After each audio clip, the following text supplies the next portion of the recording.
మాజీ మంత్రి హరీష్ రావుపై తీవ్ర స్థాయిలో ధ్వజమెత్తారు వరంగల్ పశ్చిమ ఎమ్మెల్యే నాయని రాజేందర్ రెడ్డి. తెలంగాణ ఉద్యమంలో రెచ్చగొట్టే అనేక మంది ఉద్యమకారుల చావుకు కారణమైన వ్యక్తిని మరోసారి ప్రజలు నమ్మే పరిస్థితి లేదన్నారు. సీఎం రేవంత్ రెడ్డిపై అనుచిత వ్యాఖ్యలు చేస్తే ప్రజలు కర్ర కాల్చి వాత పెడతారన్నారు వర్ధనపేట ఎమ్మెల్యే కేఆర్ నాగరాజు. రానున్న రోజుల్లో బిల్లా రంగాలు ప్రజల మధ్యలో తిరగకుండా చేస్తామని హెచ్చరించారు.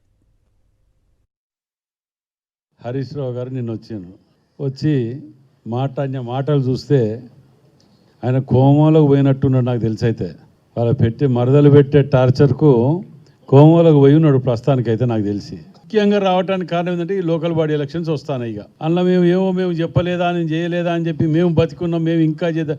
మీకు ఒక్క సర్పంచ్ కూడా రాదు, ఒక డిపాజిట్ కూడా రాదు. మీరు ఏదో అనుకుంటున్నారు. ఇంకా ప్రజలను రెచ్చగొట్టి మాయ మాటలు చెప్తే ఇంకా వరంగల్ జిల్లా ప్రజలు నమ్ముతారు. ప్రత్యేకంగా వరంగల్ జిల్లా మిమ్మల్ని నమ్ముడు కాదు కదా. మీరు ఒకరోజు ముందు మీ ప్రోగ్రాం చెప్పి వస్తే ప్రజలే తరిమి కొడతారు. ఆ పరిస్థితి ఉన్నది మీది. ముసలి కన్నీళ్ళు స్టార్ట్ చేసి అయ్యో రైతులను ఆత్మహత్యలు చేసుకునే దిశగా కాంగ్రెస్ ప్రభుత్వం చేస్తుందని. అదే రైతు పక్షపాతి మా కాంగ్రెస్ అంటేనే. మా తుమ్మల నాగేశ్వరరావు గారు స్వయంగా ఆయన ఒక వ్యవసాయదారుడు.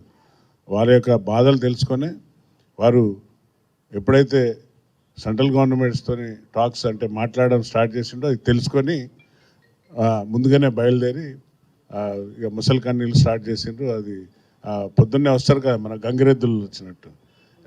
ఎట్లాగో తెలంగాణలో వీళ్ళిద్దరు కూడా ఆంబోతుల్లాగా వచ్చిన ఆంబోతుల్లాగా బిల్లా ఒక దిక్కు రంగా ఒక దిక్కు తిరుగుతారు.